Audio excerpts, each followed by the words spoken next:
Bonjour à tous et bienvenue à cette nouvelle émission, l'Hebdo de la médiation 2022. Bonjour et bienvenue dans l'Hebdo de la médiation. Bonjour à tous et bienvenue à l'émission L'Hebdo de la médiation. Bonjour à toutes et bonjour à tous et bienvenue à cette nouvelle émission, l'Hebdo de la médiation. Merci de couper vos micros et d'utiliser l'onglet Discussion pour poser vos questions. Bonne émission. Eh bien, bonjour à toutes et à tous, comme on vient de le dire. Bienvenue pour cette nouvelle émission, la 17e. C'est la 17e. La thématique, c'est la médiation professionnelle, implication et application.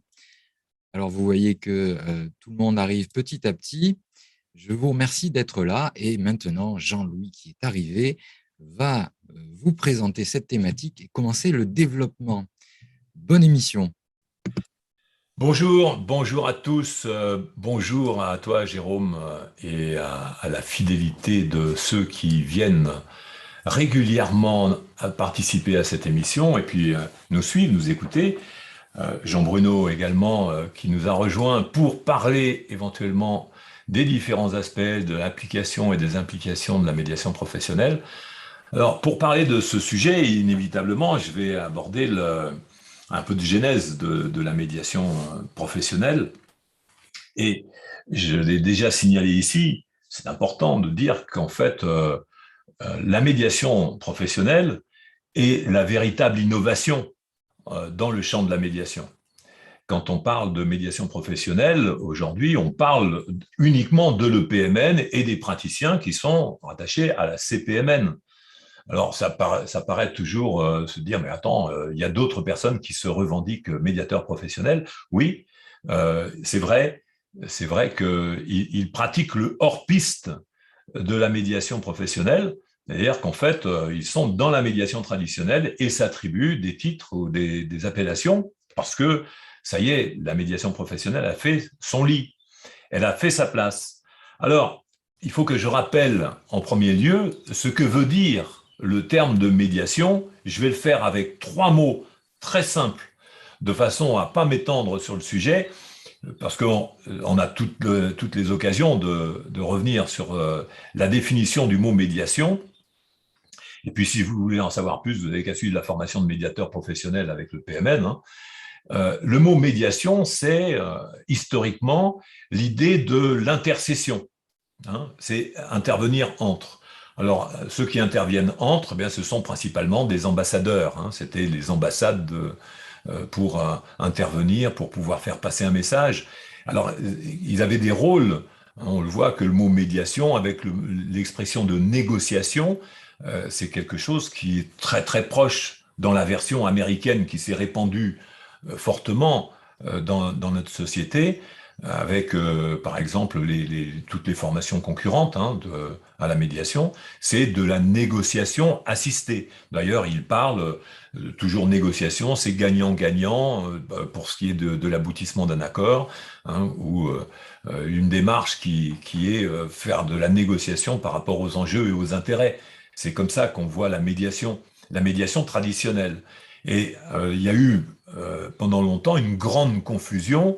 Et c'est normal qu'il y ait eu pendant longtemps cette confusion, parce que le concept de médiation, c'est quelque chose qui s'est développé tout récemment. Il faut voir qu'il y a 25 ans, ça n'existait pas. Le mot médiation existait, mais la pratique de la médiation en vue de résoudre des différends dans la sphère privée ou dans la sphère de l'entreprise, c'était pas quelque chose qui était pratiqué, qui existait. Il y avait un petit peu l'idée dans le droit du travail, mais c'était confondu avec la conciliation. Tout simplement, et l'arbitrage. D'ailleurs, les Américains, quand ils parlent de médiation, en réalité, confondre, c'est l'amalgame entre la conciliation, l'arbitrage, et puis la négociation assistée. Donc, c'est pas la médiation professionnelle comme je vais vous la dire, et comme vous venez l'apprendre à l'EPMN, qui a une conception de dire mais c'est quoi professionnel? Alors, je ne vais pas refaire la petite histoire de pourquoi le mot professionnel est venu dans la démarche que j'ai initiée. C'est vous dire d'abord que le mot professionnel est évocateur d'un environnement, l'environnement de la vie d'entreprise. C'est vrai. C'est vrai que pour beaucoup, les gens se disent, mais en fait, on intervient en tant que professionnel, c'est dans la vie d'entreprise. Mais quand on parle d'un journaliste professionnel, d'un photographe professionnel ou d'un professionnel de quelque chose, un sportif professionnel, on ne se dit pas qu'il est en train de courir dans l'entreprise, hein, dans les couloirs de l'entreprise. On se dit tout simplement qu'il court sur des stades et puis que c'est un professionnel. C'est-à-dire qu'en fait, il vit de sa profession. C'est ça. Donc, un médiateur professionnel, il faut bien le comprendre comme ça, c'est quelqu'un qui vit de sa profession. Après, c'est savoir qu'est-ce qu'il y a dans cette profession. Alors, le terme de professionnel, il veut dire aussi qu'on met de côté l'amateurisme, on met de côté le dilettantisme, on met de côté le côté de bienveillance. Hein. La bienveillance, c'est dans la vie sociale, c'est dans la vie familiale, c'est peut-être aussi dans la vie scolaire, parce qu'on sait qu'on a affaire à des gens qui sont pas dans forcément une relation de discipline, hein, parce que dans bienveillance, eh bien, il n'y a pas que bien, il y a bienveillance. Ça veut dire aussi dans surveillance, mais il y a veillance aussi. Ça veut dire veiller. Donc, la médiation professionnelle, c'est pas de la bienveillance, c'est de la technicité, c'est de la méthodologie. On va y revenir.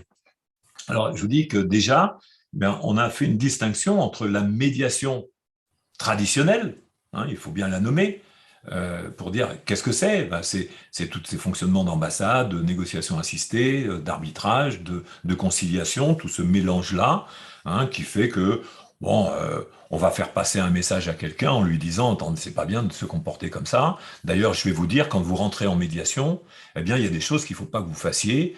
Il faut que vous respectiez le temps de parole de l'autre. Il faut que vous ayez un comportement qui soit le plus modéré possible. Ne vous emportez pas, ne criez pas. Hein. Donc voilà, le médiateur traditionnel donne des conseils aux personnes. Il est bienveillant, il est compréhensif, hein, aussi.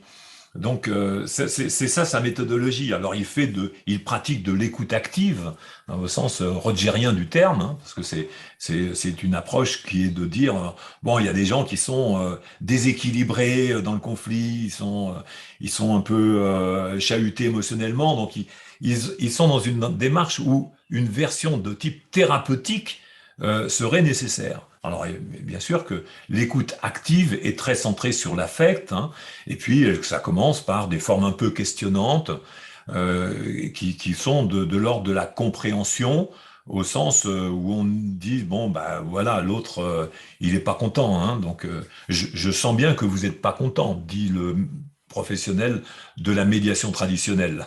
Donc parce que ils ont aussi commencé à mettre en place des formations qui ont mis en évidence le fait qu'il fallait quand même se professionnaliser.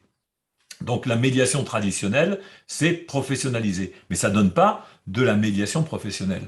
Parce que on va voir que dans la médiation professionnelle, il y a toute une terminologie qui évoque de la rationalité, qui évoque de la logique, qui évoque la méthode, la structure. Le terme de structure est très important, je l'ai déjà évoqué. Quand on parle de structure, on parle de structuration de la pensée. On parle de la structuration du discours.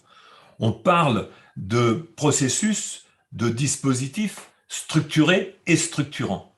Ça, c'est important que les personnes s'approprient ce vocabulaire qui fait qu'on voit bien qu'il y a une trame, une démarche, une logique, un aboutissement. Quand je dis que dans la médiation professionnelle, on sait parfaitement, on sait où on va. Si le médiateur ne sait pas où il va, le médiateur professionnel, on s'entend bien, là je parle de celui-là, eh bien, s'il ne sait pas où il va, comment voulez-vous que les personnes soient bien accompagnées? Il faut bien que quelqu'un dans la salle sache ce qu'il fait. Et s'il n'a pas un processus structuré et structurant, bien évidemment qu'il y a peu de chances, hein, on va dire qu'il y a quelques chances, mais on se rapprocherait de la chance sur 2, et quand on la dépasse, c'est déjà miraculeux, hein, ce qui n'est pas étonnant dans la médiation traditionnelle d'évoquer l'idée du miracle, mais c'est de se dire, s'il n'y a pas quelqu'un dans la salle qui sait où il va, alors il y a peu de chances que ça marche. Et c'est pour ça que les personnes qui regardent la médiation traditionnelle se disent ouais, on va tenter la médiation. Hein. L'expression on va essayer la médiation. Donc ça, c'est un vocabulaire qui nuit à l'idée de faites appel à la médiation. Moi, je le dis, la médiation professionnelle, c'est pas on la tente pas, on la réalise, on la conduit, on la pilote, hein, on l'anime, mais on ne la tente pas. Hein, ce serait pareil que si vous alliez voir un médecin et puis qui dit bon, moi je vais tenter de vous opérer. Enfin un médecin, un chirurgien, je vais essayer de vous opérer. Vous changez de boutique, hein. Enfin, je suppose. Hein. Donc là, c'est pareil. C'est-à-dire que ça crée pas un environnement de confiance. Et ça crée pas un environnement de confiance déjà pour les prescripteurs. Il faut bien que vous ayez ce discours de méthodologie, je le répète, de logique, de rationalité, de structure, et même, je vais aller plus loin, de standardisation. Alors, je vais fort, parce que si je vais sur une standardisation d'approche, ça veut dire que j'ai vraiment de la méthode. Et ça veut dire que j'ai vraiment confiance dans la méthodologie que je vais mettre en œuvre. Il y a, dans la démarche de la médiation professionnelle, il y a évidemment toute cette recherche de transfert de compétences, de transfert d'invariants sur la manière de communiquer, la manière de dégrader la relation. J'hésite parce qu'en fait, je me dis que si je dis tout d'un coup, je vais avoir la bouche qui va être pleine. Et donc, je fais en sorte de ne pas tout dire d'un coup, mais j'ai très envie de faire passer cette idée pour que vous vous disiez qu'en médiation professionnelle, eh bien, les personnes vont s'approprier des référentiels. Elles vont avoir très clairement des idées pour pouvoir éclairer leur situation. Et quand je disais tout à l'heure que le médiateur sait où il va, j'en reviens à ce point-là pour vous dire qu'il va transmettre à ses interlocuteurs le fait qu'il y a 3 issues possibles. Et j'insiste bien là-dessus, parce que les médiateurs traditionnels sont dans un amateurisme que je trouve regrettable parce qu'ils ne se rendent pas compte qu'ils nuisent à l'idée même qu'ils veulent promouvoir.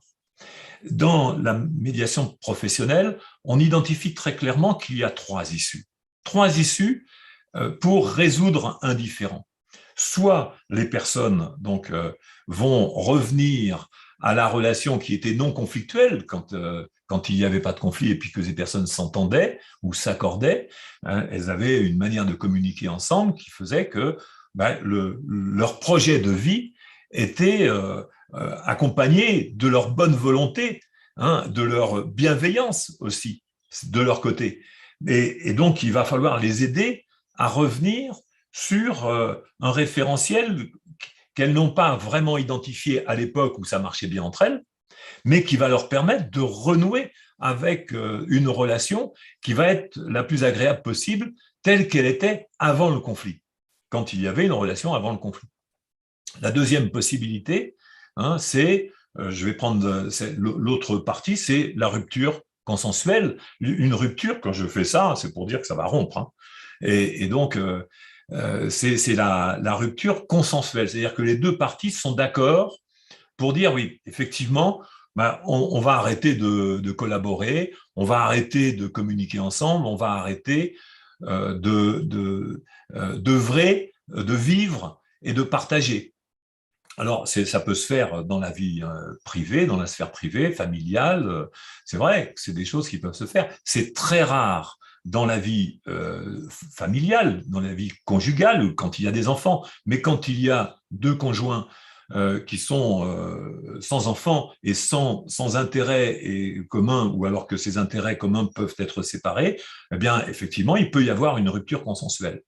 Dans le travail, c'est pareil, il peut y avoir une rupture consensuelle. Alors parfois, ça paraît difficile parce qu'on se dit, mais oui, mais attends, si ces personnes-là sont des fonctionnaires, eh bien, il y en a un qui va pas vouloir perdre son boulot. Oui, il y en a un, peut-être les 2. Mais c'est ça, la discussion, c'est rendre possible cette idée de l'inimaginable solution, l'inimaginable discussion ayant lieu, eh bien, ils peuvent trouver aussi une solution qui est celle de rompre leur relation et d'une rupture qui est définitive autant que les personnes peuvent tenir cette rupture définitive. Parce qu'il n'y a qu'une chose qui est définitive, je l'ai déjà dit, hein, vous pouvez vous en rendre compte aussi, c'est le fait qu'on arrête de vivre. Hein.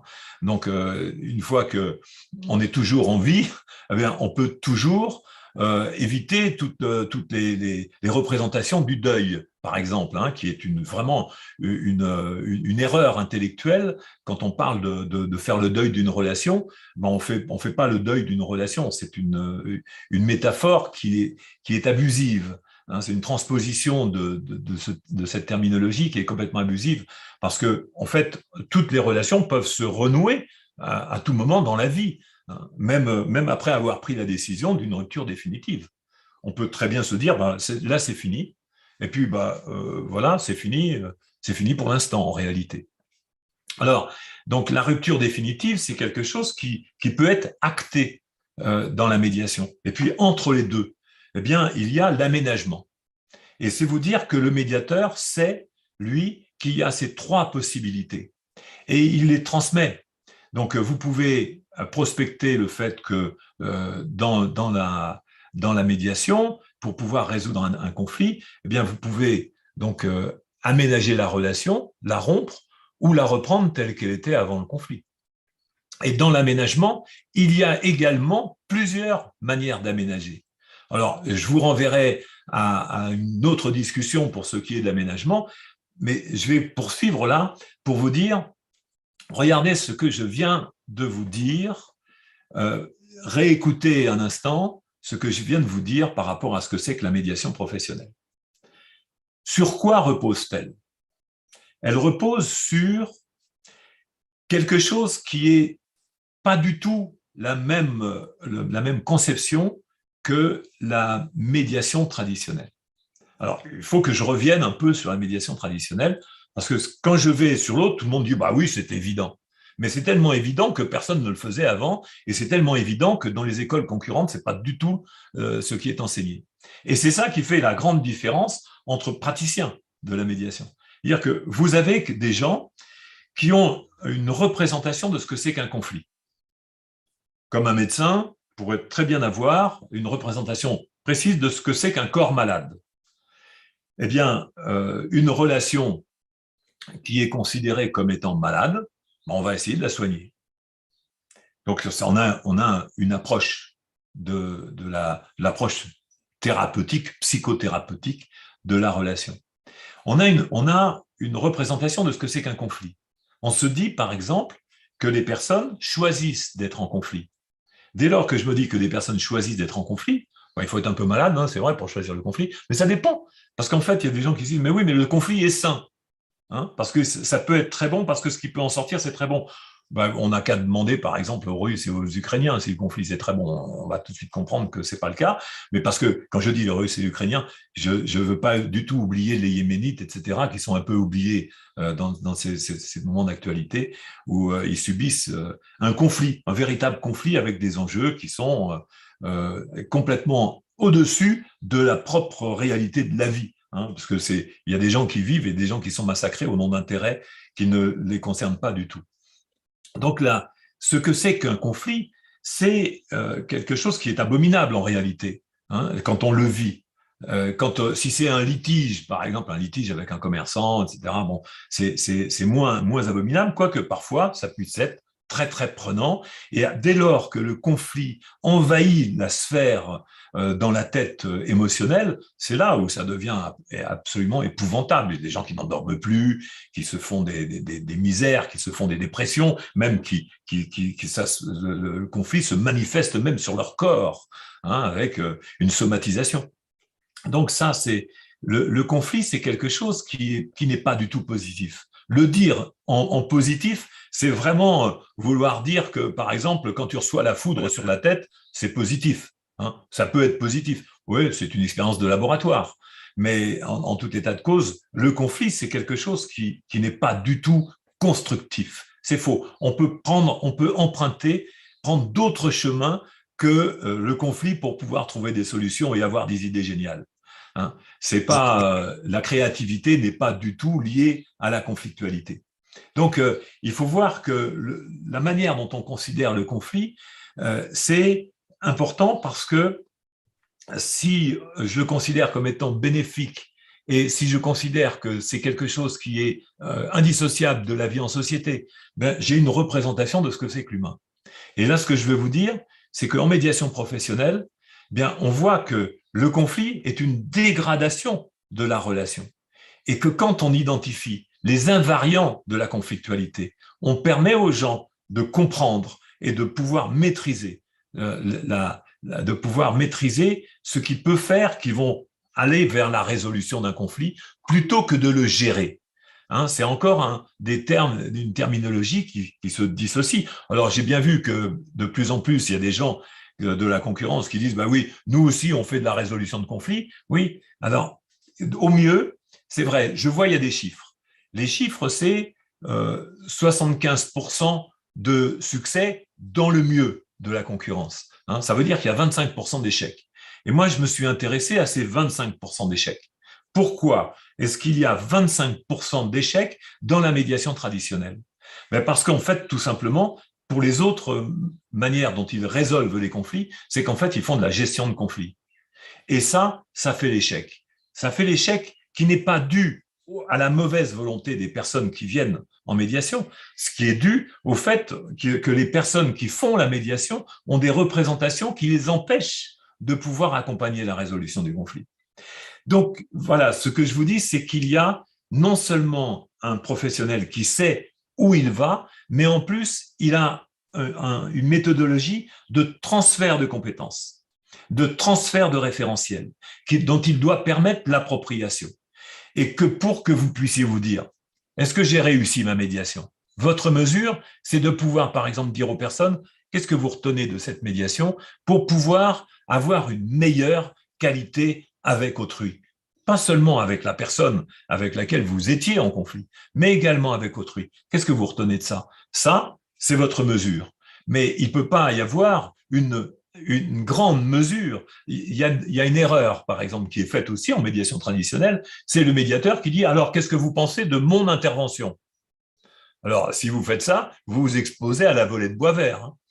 Parce que l'intervention, j'ai entendu plusieurs fois des personnes qui demandaient ça, et puis dont les retours, c'était « mais finalement, on n'avait pas besoin de vous pour pouvoir résoudre ce différend. Hein. C'était juste, vous n'avez pas fait grand-chose. » Ou alors, mais non, mais on n'a pas besoin, qu'est-ce que c'est que ça? Qu'est-ce que c'est que cette manière de vouloir parler du médiateur? Alors que les personnes qui sont actrices, qui sont vraiment là, c'est les personnes qui étaient en conflit. C'est comme si le chirurgien disait, hein, je vous prends cet exemple, il n'y a pas longtemps, je suis passé sur le billard, et le chirurgien m'a dit, ah, vous êtes un héros. Il m'a dit, vous êtes un héros. Ça s'est bien passé pour vous. Hein, ça va. Vous vous êtes super bien comporté. Quel courage vous avez eu. Et je me suis dit, mais il a le même langage à peu près que moi. Moi, je ne dis pas aux gens qui sont des héros, mais je leur dis, oui, vous avez fait preuve de beaucoup d'implication et de beaucoup de bonne volonté pour aboutir à la résolution du conflit. Et c'est ce qu'il m'a dit aussi. Il m'a pas dit, alors,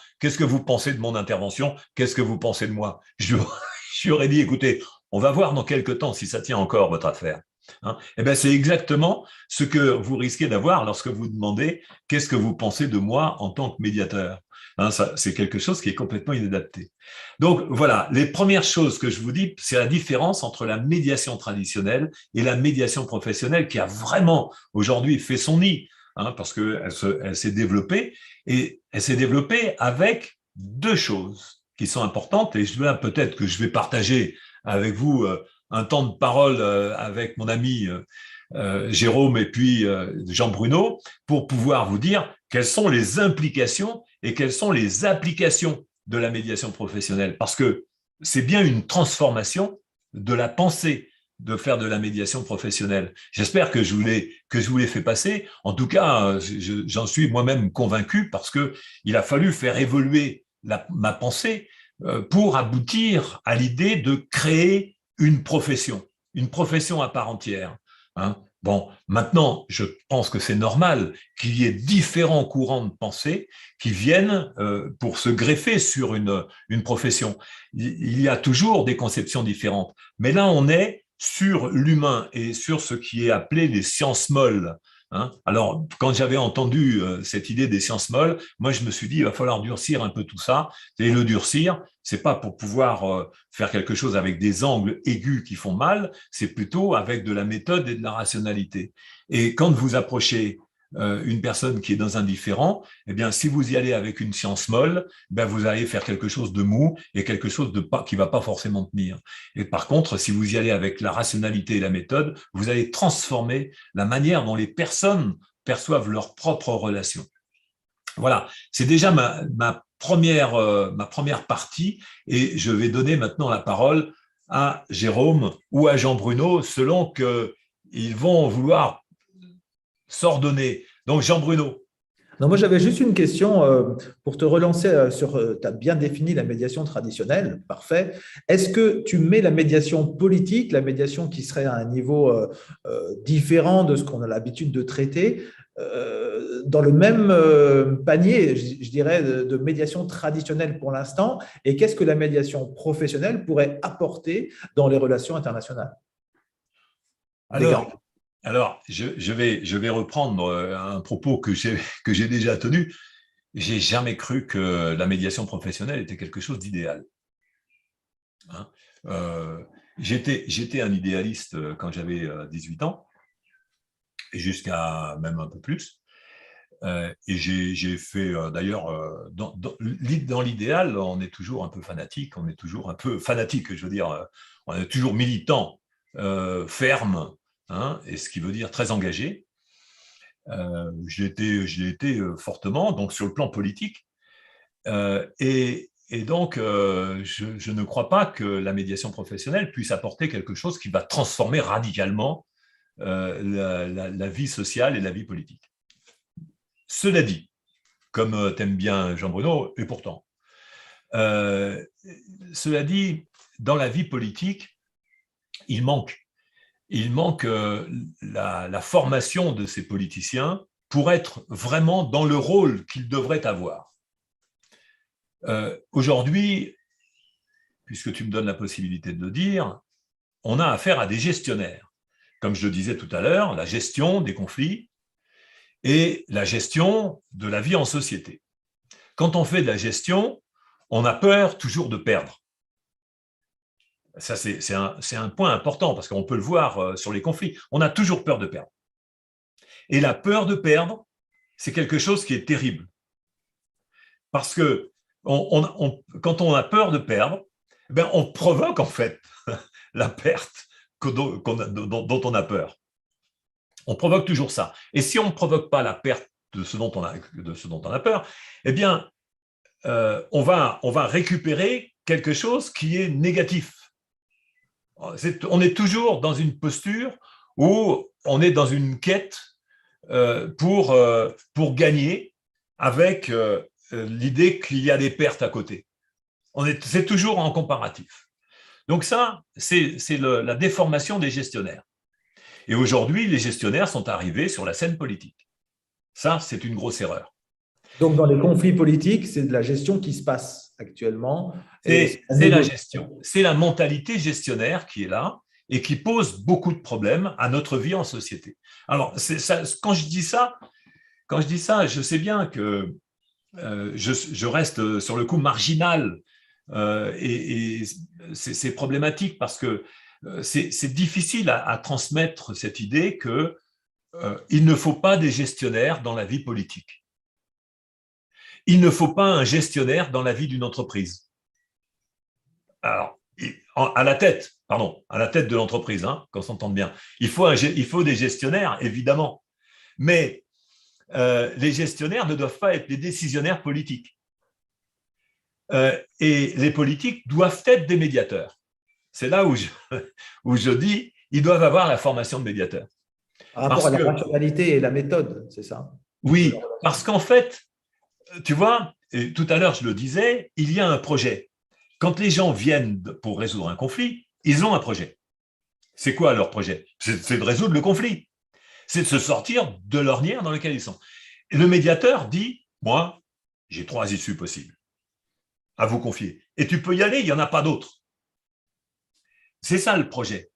Eh bien, dans la vie politique, quand je dis politique, je parle de la vie en société. La police étant le mot grec qui voulait dire la société. Eh bien, dans la vie en société, Callipolis, comme le disait Platon, hein, dans la République, il parle de Callipolis. Eh bien, j'ai un projet. Je suis un politicien, j'ai un projet pour vivre en société. Mon idéal, je suis politicien et je dois véhiculer mon idéal. Et cet idéal-là, il englobe toutes les personnes qui sont là. Et l'idéal, alors, en ce moment, je vous ai dit que j'ai longuement passé du temps avec Marc Aurèle. Et en ce moment, je passe du temps à faire une lecture très attentive de la fable des abeilles. Alors, je vous confie ma lecture. Vous aurez le plaisir, peut-être, ou le déplaisir, ou la banalité, de pouvoir écouter, parce que je suis en train d'en faire une lecture à haute voix. Donc, je l'enregistre. Et je l'enregistre à des fins de la faire connaître selon la tonalité de la fable des abeilles. Il y a dans toute société des politiciens qui ont des projets. S'ils ne sont pas entre les citoyens et le projet de la vie en société, ils n'exercent pas leur rôle. Ils ne doivent pas être des diviseurs. Ils doivent être, au contraire, des personnes qui vont regrouper, motiver, intéresser, impliquer les personnes qui veulent participer à la définition du projet de la vie en société. C'est la même chose pour la vie d'entreprise. Dans la vie d'entreprise, tu as des personnes qui sont impliquées, qui ont envie de définir et de dire comment la vie d'entreprise, comment l'entreprise doit aller. Donc là, il y a des gens qui participent. Et puis, il y a des gens qui se disent non, moi, je me laisse vivre. C'est pas grave, ils participent, eux aussi, à leur manière, à la vie de l'entreprise. Il n'y a personne à mépriser et à écarter. Le problème, c'est que quand des politiciens créent de la division, comme on l'a vu dramatiquement, le quinquennat précédent, on se dit, on espère que ce quinquennat ne soit pas le même que celui qui vient de s'écouler. Mais regardez bien que dans il c'est la division qui règne. Et ça, c'est il faudrait que les politiciens soient des médiateurs également de l'entente sociale. Oui, je crois que c'est le véritable projet des politiciens.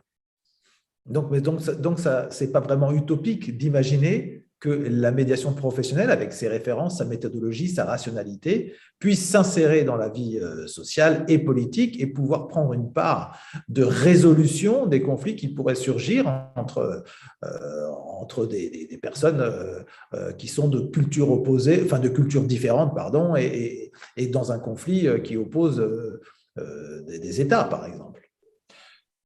Évidemment, ce que je veux dire, c'est on n'empêchera jamais le fait qu'il y ait des affrontements, entre États, il y a une indécence intellectuelle, qu'il y ait des conflits interétatiques.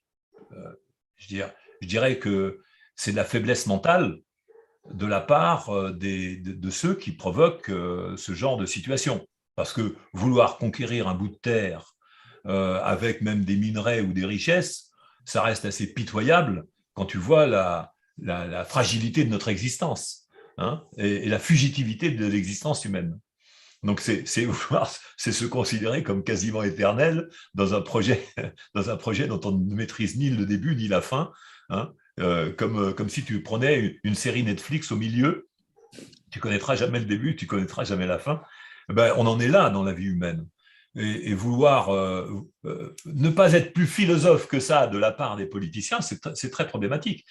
Donc, on peut en revenir à l'idée de Platon, quand dans la République de Platon, que je vous ai déjà montré sur le livre 7 de la République, c'est l'allégorie de la caverne, où il montre bien qu'en fait, le politicien, parce que c'est de la formation des politiciens dont il parle, eh bien, le politicien doit être un médiateur entre les personnes qui sont ignorantes, qui ne savent pas, et leur aspiration éventuelle à définir, à vivre dans un projet de liberté.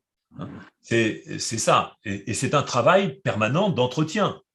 Parce que justement, il y a ce renouvellement de l'espèce humaine qui fait qu'on se transmet le bâton ou le bâton ou la carotte pour pouvoir vivre. Ce qui est regrettable aujourd'hui, c'est cette revendication idéologique, je fais bien la différence, idéologique de la philosophie. On voit par exemple ce que ça a donné entre Bernard-Henri Lévy avec la guerre en Libye, ou même avec l'Irak, où ça a été dramatique, et c'est toujours dramatique. Je ne dis pas que le régime de Saddam Hussein était idéal, mais l'exécution de Saddam Hussein a été vraiment une catastrophe pour cet environnement géopolitique. Et de même que l'assassinat, le lynchage de Kadhafi a été dramatique pour cette partie du monde aussi. On le voit encore avec toutes les retombées que ça a eu sur notre propre société. Donc, c'est vrai que ça manque de philosophie, ça manque d'intelligence, de cette sagesse que les Grecs ont tenté de nous transmettre par le temps et qui n'a pas été bien compris par ceux qui en revendiquent quelques éléments aujourd'hui, même que ce soit Emmanuel Macron, quand il se targue d'avoir été un secrétaire d'un philosophe dont il n'a pas manifestement retenu les enseignements fondamentaux. Je vais prendre la parole parce que j'essaie de m'insérer entre vous depuis tout à l'heure. Je voudrais revenir sur un point qui a été évoqué rapidement, mais je vais appuyer le propos que tu as eu, Jean-Louis, tout à l'heure. C'est que tu disais que le conflit n'était pas quelque chose de souhaitable et de positif. Mais si on en revient à l'étymologie, conflit, c'est avec heurts. Donc là, déjà, on a tout de suite dans l'étymologie le fait que de toute façon, un conflit, c'est de la violence. Oui, évidemment. Et là, c'est quelque chose d'une violence. C'est quand j'entends des gens qui disent que d'une violence, on peut en faire quelque chose de bien, etc. Mais je me dis, mais où ils ont été élevés, ces gens-là? C'est la même idée que… Ils ont été privés que de gâteaux, que de gâteaux au chocolat. Parce que moi, j'ai été élevé dans un environnement de violence, je te dis que je n'ai pas trouvé que c'était terrible. Même si on peut se dire, mais tu vois, regarde maintenant comment t'es. Mais non, j'ai jamais trouvé que la violence était quelque chose de productif, d'intéressant et d'utile. Alors, c'est la même idée que ceux qui disent, par exemple, ce qui ne tue pas rend plus fort. C'est pas vrai. C'est pas vrai. Oui. C'est la même idée. On voit les gens qui sont handicapés, ça ne les a pas tués, mais ils ont perdu une jambe, un bras, un œil, ça les a rendus plus forts. Mais ça, c'est vrai que ce sont des propos que j'ai tendance à dire, ce sont des illusions intellectuelles. C'est-à-dire que c'est très trompeur, parce que c'est des mots faciles, ce sont de belles expressions et qui font briller dans les salons. Donc, parce que ça existe encore, les salons. Et là, les gens, ils disent, oui, voilà, attends, ce qui tue pas, ça rend plus fort. Mais en fait, ce qui l'a pas tué, c'est la crise de nerfs parce qu'il n'avait pas eu sa part de glace. Et là, vraiment, ça m'a pas tué. Non, bah oui, mais ça m'a rendu plus fort. Oui, bah oui, mais attends, si tu vas voir, si tu avais reçu 3 beignes dans la tronche, tu vois, tout dépend de ce qu'on vit. Et c'est vrai que le conflit, quand on voit des personnes qui ont été en conflit dans des entreprises, même des conflits fondés sur du harcèlement, fondés par exemple sur des agressions verbales, avec du dénigrement, eh bien, ces personnes ont essayé de se défendre, elles n'ont pas pu, parce qu'elles n'avaient pas la force, elles n'avaient pas le sentiment d'être en bonne posture, et elles sont rentrées dans un conflit qui était un conflit un peu étonnant, parce qu'en fait, on n'identifie pas le conflit. On voit que la personne est en train de sombrer dans la dépression, mais on ne voit pas qu'elle est en fait, elle est en conflit. Elle est en dépression parce qu'elle est en conflit avec elle-même. Le pire des conflits, quand on parle de conflit, c'est vrai, c'est le conflit avec soi qui va, enfin le pire. Je ne sais pas si c'est le pire, mais je veux dire, dans la relation, c'est le conflit qu'on a avec soi. Et au regard de l'image que l'on transmet aux autres, quelle quelle horreur que de se dénigrer soi-même et de se dire si je pouvais être meilleur, si je pouvais affronter l'autre et de ne pas pouvoir le faire. Ça crée la dépression. Et ça, c'est le conflit avec soi. Et il y a justement dans la médiation professionnelle une instrumentation qu'il est possible de s'approprier pour pouvoir faire en sorte que les personnes arrêtent d'être en conflit avec les autres parce qu'elles vont arrêter d'être en conflit avec elles-mêmes. Et Qu'elles ne vont pas. c'est ce travail de compréhension qu'il est utile d'avoir. Je pense qu'il peut y avoir aussi de la gestion de conflits avec soi-même.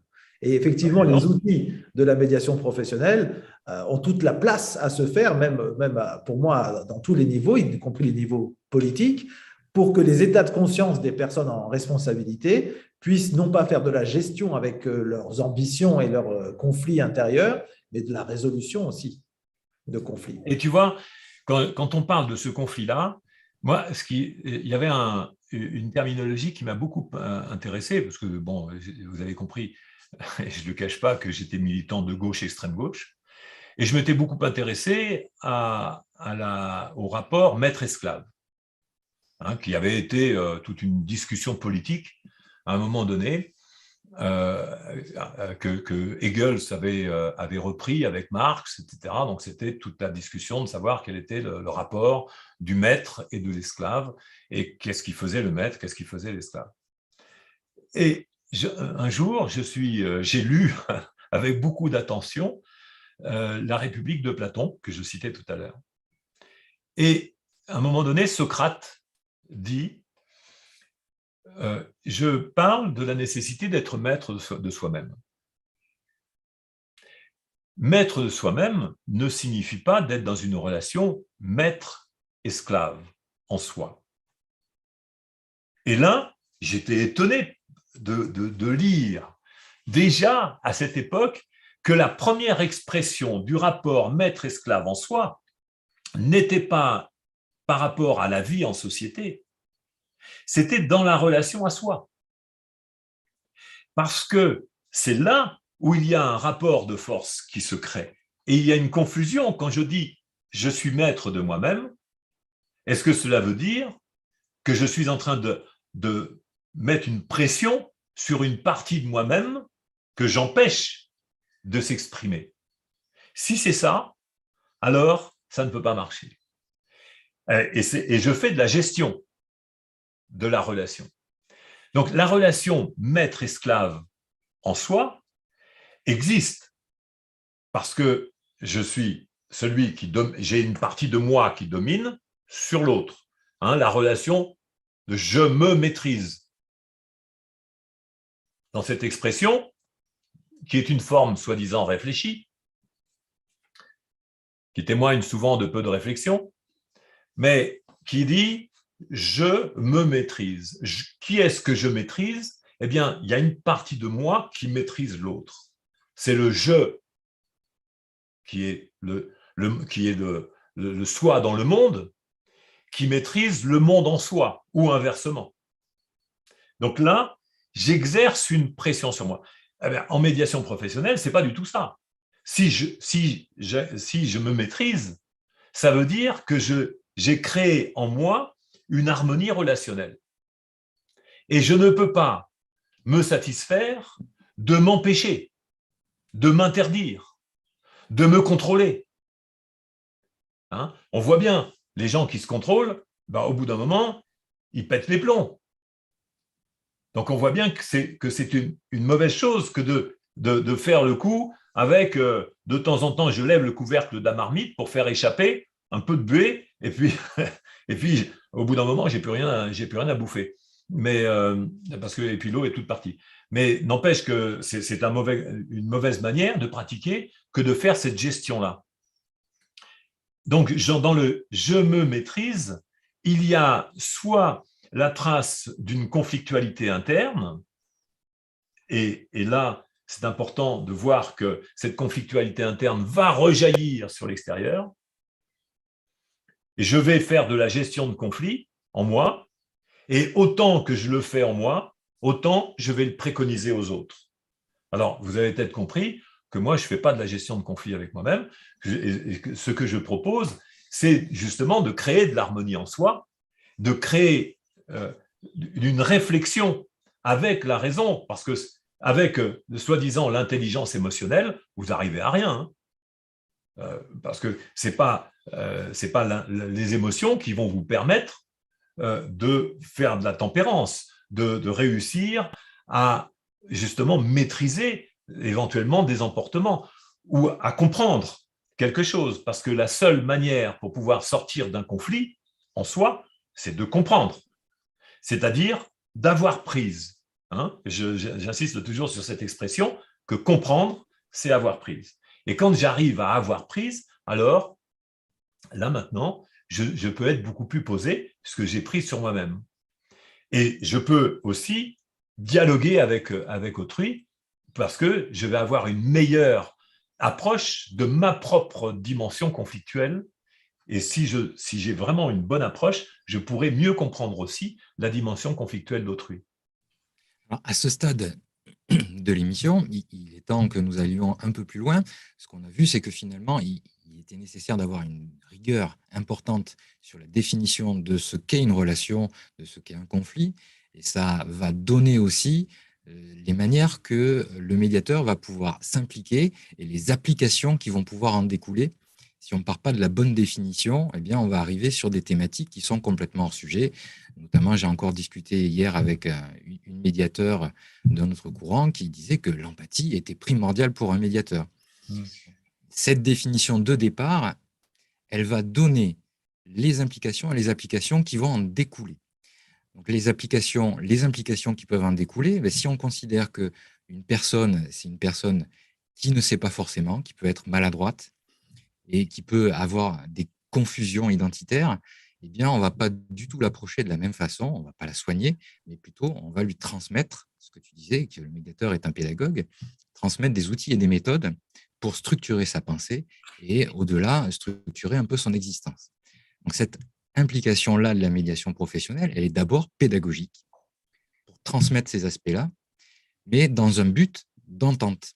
Donc, l'objectif, je ne dirais pas final, parce que l'objectif final, c'est tous dans la tombe. Mais l'objectif que la médiation peut avoir, c'est aussi de transmettre ce nouveau paradigme qu'est l'entente et l'entente sociale, par exemple.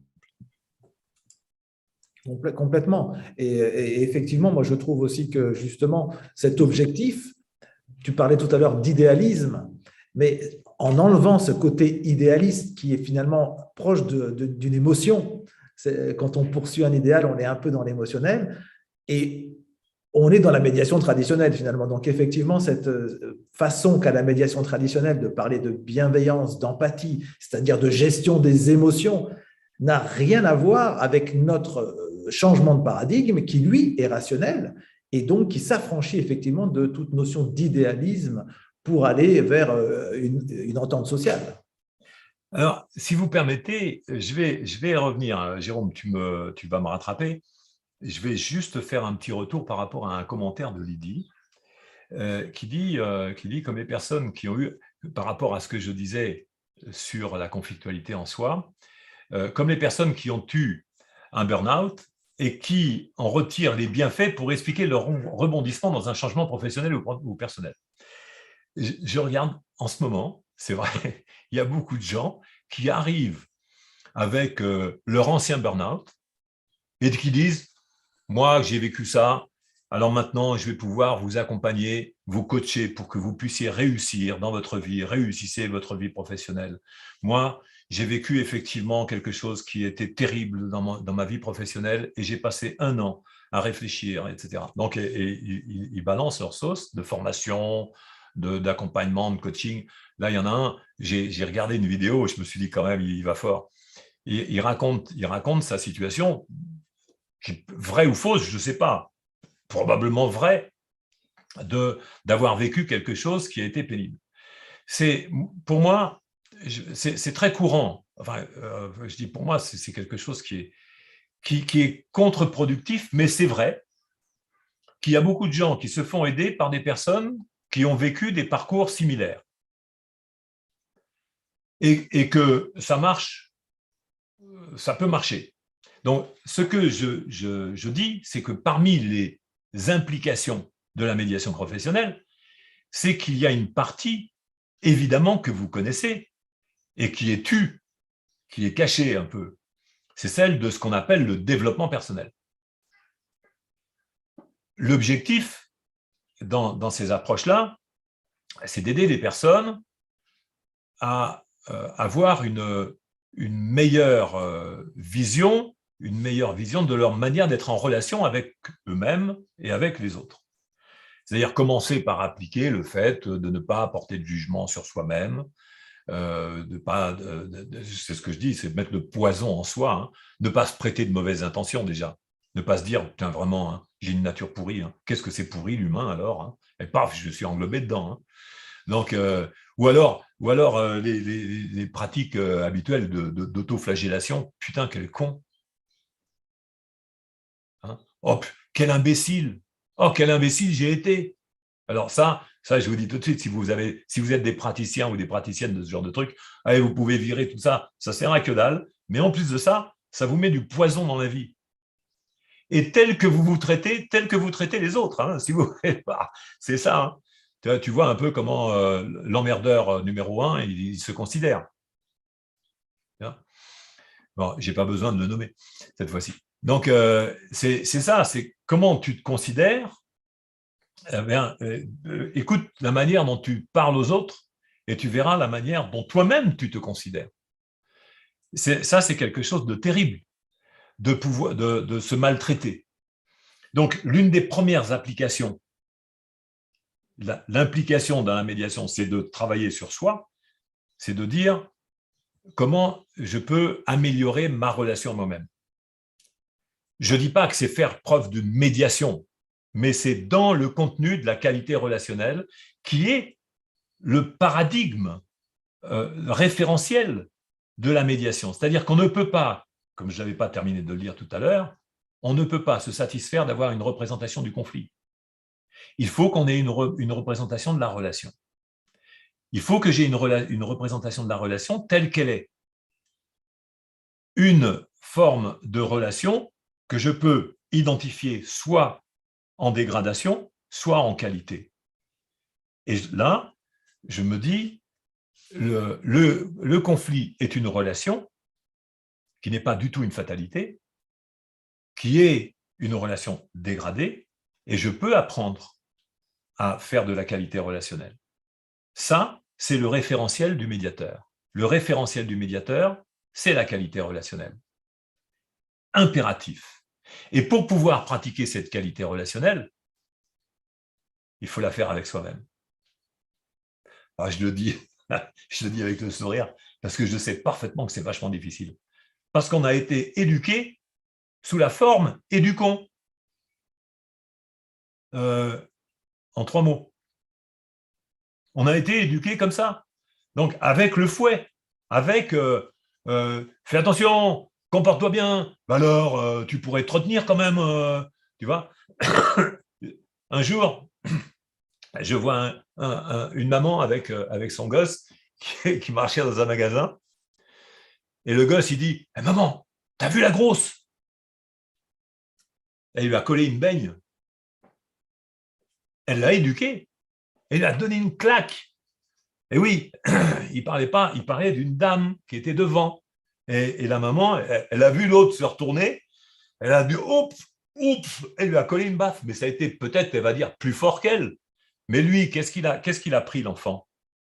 Il a pris l'idée que quand il observe quelque chose qui l'étonne, il peut recevoir une baffe. Donc, on est éduqué par cette forme de violence sociale. Et là, je reviens donc comme ça pour dire, dans la vie en société, l'une des applications de la médiation professionnelle, c'est de transmettre le travail des médiateurs professionnels et de transmettre de la qualité relationnelle. C'est là le cœur du métier. Et quand j'ai dit ça, je dis, mais les médiateurs professionnels, vous venez pour pouvoir apprendre à résoudre des conflits, hein, quand vous venez en formation. Et puis là, vous découvrez après que, oh, pour résoudre les conflits, il faut avoir un autre truc. C'est-à-dire que les gens pensent qu'ils imaginent que quand ils viennent pour apprendre la résolution des conflits, en tout cas, ils imaginaient ça fortement avant, peut-être de moins en moins, mais ils imaginaient ça, qu'ils allaient apprendre quelque chose qui allait de raisonner les gens et de leur faire baisser leur caquet, et puis de les rappeler à l'ordre, la morale, le droit, enfin tous les moyens sont bons, et puis éventuellement un peu la menace, hein, parce que tu ne te rends pas compte de ce qui peut t'arriver dans 10 ans si tu continues comme ça. Hein. La menace des foudres du ciel, ça c'est bon, mais ça ne marche pas tout le temps. Et donc, ce qu'il faut, c'est que les médiateurs aient un référentiel qu'ils maîtrisent bien et qu'ils sachent le transmettre. C'est la raison pour laquelle moi, j'insiste que tous les médiateurs professionnels doivent être des qualiticiens de la relation. Et je me souviens quand je disais ça, il y a 20 ans, qualiticien de la relation, on m'a dit, mais oh, le qualiticien de la relation, ça ne peut pas exister, parce qu'un qualiticien, c'est quelqu'un qui fait de la norme de qualité sur les produits, sur les services encore, ça peut se faire, mais sur les produits surtout, la chaise, elle est fabriquée comme ça, le meuble, il est fabriqué selon des normes, etc., avec des outils. Mais la relation, c'est pas ça du tout. Ben, vous voyez, maintenant, si je le dis, qualiticien de la relation, on dit, bah ouais, c'est pas mal comme nom, ça. Et je suis sûr qu'il y en aura qui vont mettre ça sur leur carte de visite, tu vois, parce que ça percute. Mais c'est vrai que ça, c'est l'œuvre de la médiation professionnelle. Et il faut bien se dire que c'est un moyen d'intervenir entre des personnes qui sont dans la conduite d'un projet, parce que la résolution d'un conflit, c'est un projet. Et donc, les médiateurs professionnels sont des pilotes, sont des accompagnateurs de projets. C'est comme ça que je vous propose de vous définir. Ce n'est pas en vous disant au regard du conflit. Vous vous en foutez du conflit. Le conflit, ce n'est qu'un incident dans la vie de quelqu'un, s'il n'en meurt pas. Hein. Mais quoi qu'il en soit, ce sera qu'un incident sur la planète. Donc, autant regarder la finalité qui consiste à se dire, je vais accompagner un projet relationnel, un projet qui est peut-être de maintenir une relation, de la rétablir ou de l'aménager. Là, vous avez un vrai travail qui s'appelle encore autrement, qui s'appelle le développement de l'ingénierie relationnelle, parce que c'est de la méthodologie.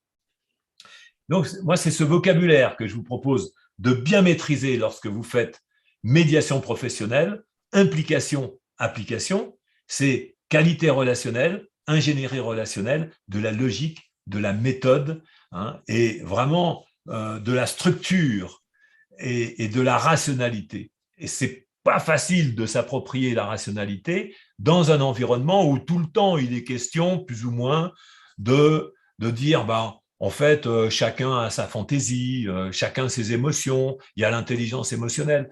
Oui, non, c'est vrai que la tartine est toujours beurrée fortement dans le monde de la psycho. Et on peut aider des gens. La religion aide des gens, je l'ai dit, je ne sais pas combien de fois. J'ai toujours reconnu, comme Spinoza, que face à l'ignorance, eh bien, il vaut mieux mettre des béquilles. La religion est une béquille et tout l'environnement de la psycho, c'est de la béquille. Maintenant, vous pouvez très bien vous satisfaire de vendre des béquilles. C'est possible. Ou de vendre des outils pour réparer les béquilles. Moi, je me dis qu'on peut marcher sans béquilles. Mais apparemment, pour beaucoup de gens, ça paraît être impertinent. Hein, et c'est une proposition. Et je sais bien que ce n'est pas une proposition qui va faire le tour de la planète facilement. Mais n'empêche que depuis 20 ans, on a quand même progressé et il y a de plus en plus de gens qui se disent « mais c'est possible ». Et dans les organisations, on l'a fait. Et donc là, tout récemment, je le dirais encore, on a fait un livre blanc, hein, j'attire votre attention sur le livre blanc de la fonction territoriale, qui est applicable également, transposable également dans les structures d'État et la fonction publique hospitalière aussi. Mais voilà, ce que vous pouvez faire, c'est transmettre la qualité relationnelle et penser toujours que médiateur professionnel s'identifie par rapport à ce paradigme, à ces outils, ce paradigme de l'entente et de l'entente sociale.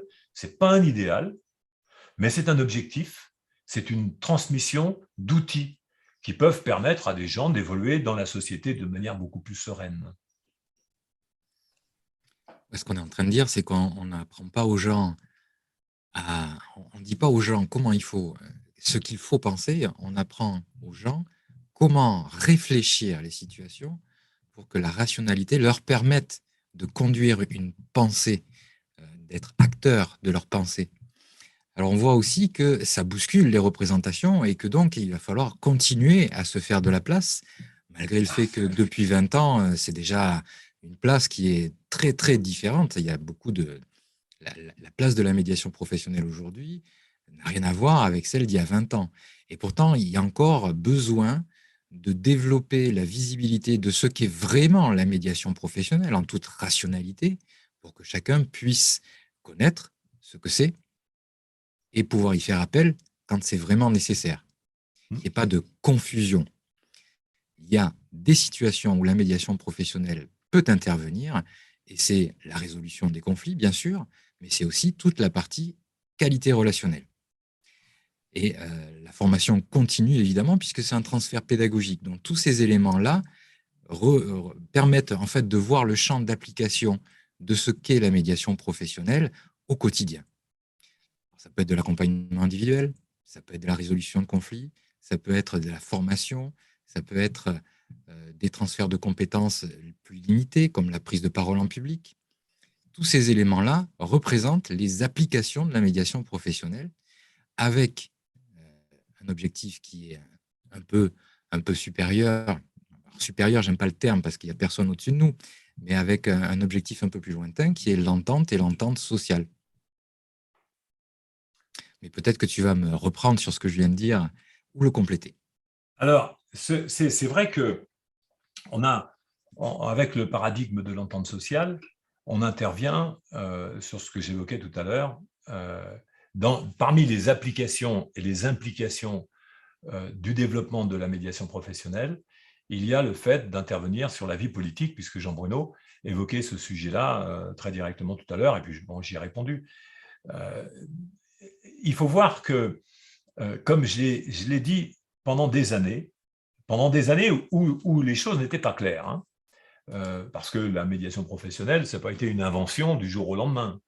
Il m'a fallu du temps de réflexion et puis d'observation des conséquences de ce que je racontais et de ce que j'ai développé.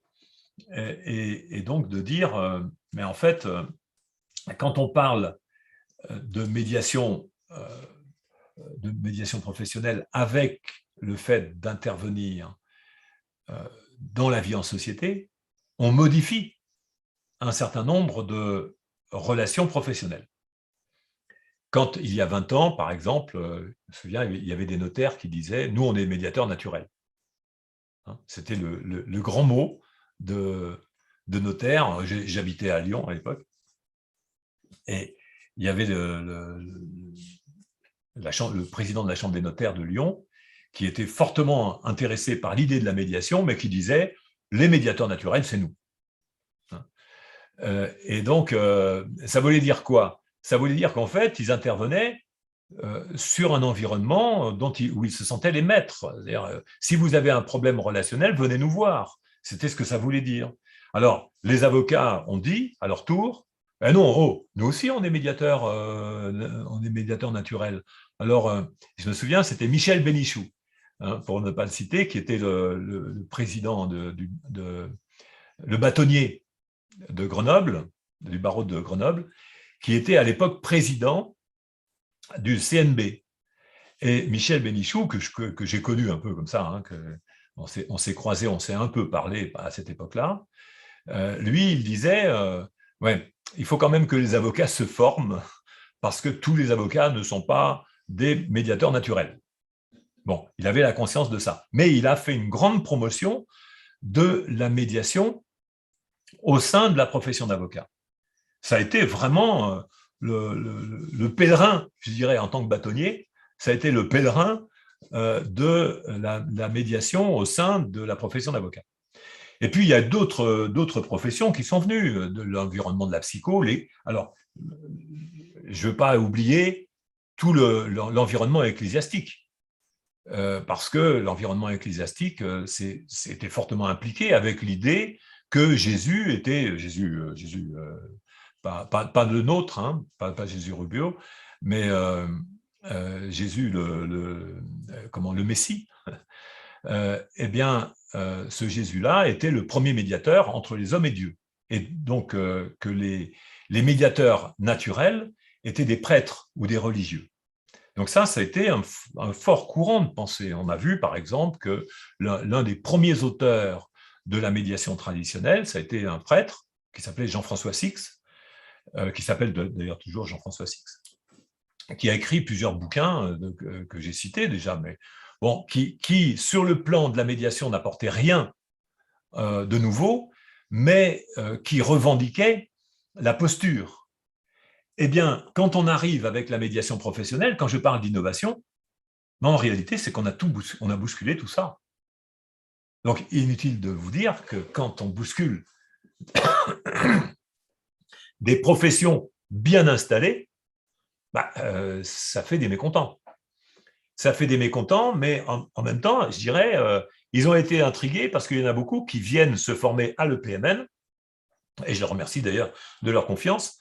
Ils se forment à l'EPMN parce qu'ils ont bien compris que là, ce n'était pas pour moi ou pour nous à l'EPMN, maintenant à la CPMN, ce n'est pas l'objectif, ce n'est pas de faire de la concurrence pour faire de la concurrence, c'est un espace d'idées, c'est une quête sociale, c'est tout simplement de se dire qu'est-ce qui peut être vraiment efficace pour les personnes, qu'est-ce qui peut faire que les personnes vont en retirer le maximum. C'est pas de se dire bon, on va continuer à faire de la gestion. Hein, je vous renverrai sur l'histoire de la fable des abeilles. Vous allez voir, vous pourrez, si vous le lisez, vous verrez que c'est très évocateur de l'idée de la gestion.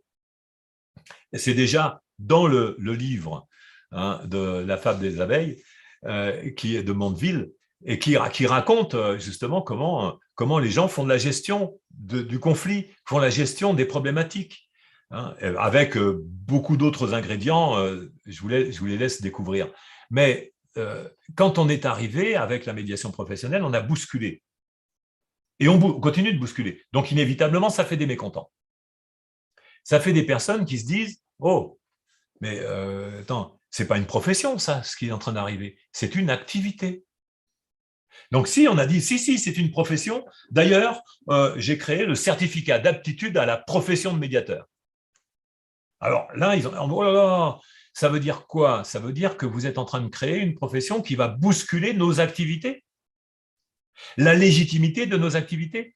Eh bien, oui, c'est bien ça. Et si vous considérez que vous faites de la médiation, vous faites de la médiation traditionnelle, en amateur, mais pas de la médiation professionnelle. Donc, si vous voulez faire de la médiation professionnelle, il va falloir vous former. Alors, c'est vrai que ça peut être choquant, parce que ce qui peut être choquant, c'est de se dire, il y a des gens qui revendiquent avoir la méthode. Oui, on revendique avoir la méthode, et d'ailleurs, on vous dit, si vous voulez expérimenter la méthode, venez, formez-vous. Mais aussi, ce qu'il nous faut, c'est que les personnes qui se sont formées soient bien représentantes de cette méthode. C'est-à-dire qu'elles ne la dévoient pas. C'est-à-dire qu'elle la pratique bien. C'est la raison pour laquelle, avec Jérôme, avec Jean-Bruno, avec Annie aussi, et avec plusieurs autres médiateurs, on se dit on va continuer à vous transmettre du vocabulaire, des connaissances, des compétences, et puis on vous dit, mais formez-vous, quoi, parce que à chaque fois que vous faites quelque chose et que vous échouez, par exemple, sur une mission, c'est nous que vous embarquez aussi. Donc, si au lieu, quand vous allez voir que vous risquez d'échouer, contactez-nous. Vous avez le workplace entre médiateurs professionnels, vous avez cet outil qui est un outil pour pouvoir vous accompagner. N'hésitez pas à poser des questions. Il y en a qui le font, mais n'hésitez pas à poser des questions. On est là pour vous aider, pour vous accompagner, pour faire en sorte que vous réussissiez. Parce que votre réussite, c'est la nôtre. Et faire réussir la médiation professionnelle, c'est quand même un objectif sympa. On sait bien, je dis, on ne va pas faire la paix dans le monde. Hein. Moi, ça, j'ai arrêté d'y croire. J'y crois plus depuis longtemps. Mais j'y ai cru quand même, ça m'a traversé l'esprit. Je me dis, ouais, ça doit être possible, etc. Mais il y en a d'autres qui ont fini sur des croix et qui ont cru qu'ils pouvaient faire la paix dans le monde, mais ça n'a pas marché non plus. Parce qu'ils ont même été utilisés pour faire pire. Donc, que la médiation professionnelle soit utilisée humblement, modestement, dans un espace comme ça, de conduite de projet, d'accompagnement, et qu'elle véhicule aussi la profession du 21e siècle. Parce que c'est bien ça ce que vous avez, vous qui suivez cette formation, vous avez entre les mains, c'est la conception d'une profession unique, extraordinaire, qui sort de l'ordinaire. Quand je dis, j'ai souvent dit, les médiateurs professionnels doivent être des gens extraordinaires, c'est la profession du 21e siècle. Et parce que ça touche non seulement à une culture qui est notre culture en France, par exemple, mais on a vu que c'était complètement interculturel. Ça va très bien, ça marche dans toutes les langues latines, mais ça marche aussi dans toutes les autres langues à partir du moment où on identifie que porter un jugement, c'est ça. L'absence de reconnaissance, c'est l'ensemble de ce qu'on a pu identifier. Les invariants sont les mêmes, quel que soit l'endroit sur la planète, à partir du moment où il y a des humains qui dialoguent et qui peuvent être en conflit. Donc on le voit, c'est la même chose quand on parle de conflits politiques et qu'on voit à quel point, par exemple, les politiciens français s'y prennent mal pour pouvoir semer un langage de paix avec soit l'Ukraine, soit d'ailleurs la Russie, parce que les propos jugeants, critiques, dévalorisants, méprisants, les dynamiques contraignantes, les prêts d'intention, tout y est pour pouvoir faire de la conflictualité. Et il n'y en a pas un qui se dit, attends, il y a un gars là-bas, ou il y a une école à Bordeaux qui enseigne quelque chose qui pourrait nous être vachement utile. Voilà. Alors, si vous voulez vous former, les politiciens, n'hésitez pas, mais on a fait d'ailleurs dans le livre blanc de la fonction publique, on a fait une proposition pour la formation des élus. Je le dis aussi à toute fin utile, mais ça peut être utile à tous les élus, à quel que soit le niveau, de s'impliquer dans l'appropriation d'un référentiel de qualité relationnelle. Alors, je voudrais revenir sur un point, parce qu'on parle de métier, de profession, de nouvelles professions. Il y a quelque chose de très clair dans la définition même du métier, c'est qu'il y a une utilité sociale. Alors, utilité sociale, ça veut dire que c'est efficient. Donc, il faut de la méthodologie, des méthodes, de la rationalité pour qu'un métier soit vraiment un métier. Et quand on a l'ambition de faire une nouvelle profession, un nouveau métier, si on passe à côté de cet aspect-là, eh bien, ce n'est pas un métier qu'on a créé, c'est une activité. Oui. C'est clair qu'on avait ça, il fallait trouver la justification sociale, politique de la profession. On a vu que l'implication du développement de la profession de médiateur, c'est que ça bouscule les professions traditionnelles qui faisaient les choses comme elles le pouvaient, mais qui les faisaient d'une manière évidemment moins efficace, moins parfaite, moins pertinente. Et donc, maintenant qu'on a trouvé le paradigme qui correspond à la profession de médiateur, c'est celui de contribuer à l'entente sociale. Par exemple, les professions juridiques, c'est le contrat social. Les professions de santé, c'est la santé publique. Les professions de sécurité, c'est la sécurité publique. Eh bien, il y a des professions pour chaque chose, et il n'y avait pas de profession pour l'entente sociale. Désormais, il y a une profession pour l'entente sociale. C'est la profession de médiateur. Je laisse exprès du blanc parce que je trouvais que ça donnait plus de force aux mots que tu venais de sortir. Néanmoins, là, il est 13h44. Il est temps que nous fassions une conclusion, ou si la conclusion était le fait que c'est la profession de médiateur qui est porteuse du paradigme de l'entente sociale, ça me va très bien aussi. Est-ce que tu veux rajouter un mot, peut-être Jean-Bruno, Jean-Louis, avant qu'on clôture définitivement et qu'on laisse nos auditeurs reprendre leur vie normale jusqu'à la semaine prochaine? Très belle conclusion pour moi, je n'ai rien à rajouter. C'est passionnant de passer du temps à réfléchir avec vous c'est une contribution justement dans pour la vie en société. Je sais que petit à petit, on développe des activités. Ce que je voudrais, c'est qu'il y ait de plus en plus de gens qui développent leurs activités et qui s'affirment dans cette profession. J'ai vu tout récemment, Nathalie, des œuvres qui a choisi de s'impliquer fortement dans la médiation professionnelle et dans la profession de médiateur. Je vois également Philippe Petit-Hugon qui est là et puis qui développe son activité aussi à Montpellier dans le cadre du conseil départemental. C'est vrai qu'à chaque fois, c'est un challenge. Et c'est ce défi du challenge intellectuel, parce que ça ne repose que sur l'engagement intellectuel. Et je trouve que c'est beau. Quand je disais ma démarche par rapport à la profession de médiateur, c'est que je souhaitais qu'il y ait de l'esthétique dans cette profession. Et ça paraît tellement bizarre de dire qu'on va faire un usage de la raison dans les relations humaines, on va faire un travail esthétique.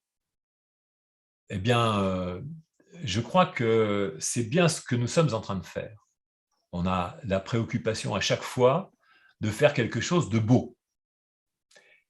En plus de faire quelque chose de bien et de bon. J'ai toujours apprécié le référentiel de Socrate, même s'il y a plein de trucs qui ne me plaisaient pas dans la philosophie grecque, notamment leur banalisation de l'esclavage. Mais ça, ils ne savaient pas. L'ignorance était là. Eh bien, quand même, le référentiel, c'était le beau, le bien et le bon. Et l'utile. Alors, le bien, le beau et le bon, englobait bien sûr l'utile, et l'utile et l'agréable, si tu veux. Mais c'est bien ce côté-là qui est de transmettre ça et de dire aux gens, voilà, on fait ça, c'est bon pour vous, c'est bien pour vous, et c'est beau. Vous allez voir, ça va créer de l'esthétique dans votre vie. Alors, c'est du luxe, oui, c'est bien, et c'est beau d'avoir le souci de ce luxe dans la vie, parce que c'est quand on a le plaisir, par exemple, d'y mettre quelques fleurs, qu'un bouquet de fleurs, eh bien, c'est de la poésie qui était souvent critiquée, mais c'est quelque chose qui est bien agréable et qui est essentiel dans notre existence. Donc moi, c'est une profession que je vois qui peut transmettre aux autres tout ce référentiel dont on doit être les témoins. Donc les médiateurs professionnels doivent être les témoins de cet espace de conception de qualité relationnelle, qui est une dimension intellectuelle, qui est une conquête de l'humanité. Merci à vous toutes et tous d'avoir participé à cette émission. La semaine prochaine, on change complètement de sujet, puisqu'on va parler du commerce et de la médiation professionnelle. La médiation de la consommation, par exemple. Donc, mercredi prochain à 12h30, j'aurai le plaisir de vous retrouver avec les compères habituels et ceux qui viendront nous regarder. Je vous propose de nous quitter pour aujourd'hui en regardant le générique de fin et avec une petite surprise dedans. Donc, restez jusqu'à la fin du générique. Merci à tous. Bon mercredi. À bientôt.